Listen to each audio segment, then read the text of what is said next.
Welcome to the Storm Watch 9 webcast, updating this for you as of 11 o'clock this morning. So these snowfall totals, the latest we've gotten from a lot of these locations just over the last hour or two.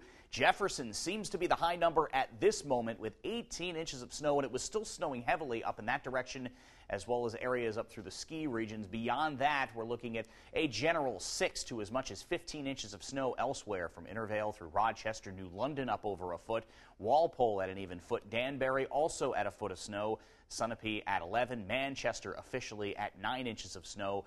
And notice a couple of other of the North Country locations from Benton up through Groveton and Pike, 14 to 15 inches of snow. Double digits in Henniker, Ringe at 7 inches, Claremont at 16, Whitefield at 15.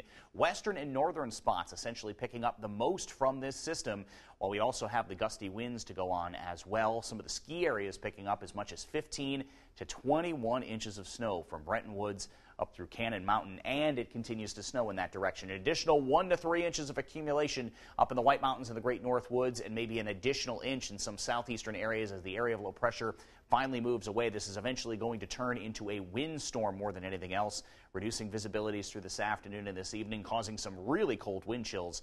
Wind chills across the state by early tomorrow morning will be everywhere below zero, and that will continue on through the day tomorrow with some very cold winds through the day, partly to mostly sunny skies through the day on Wednesday as this system finally gives way. And the next system not expected to arrive at least until the second half of next weekend, and coming with it will eventually be a warming trend. So that snow continues to gradually taper off. Last up in the mountains, blowing and drifting will continue to be an issue with a couple of gusts. Best chances of those over 35 miles an hour will be at the shoreline, an additional 1 to 3 inches of accumulation between now and late this afternoon. 5-day forecast shows the blustery conditions around tonight and tomorrow, and a warming trend for the end of the week.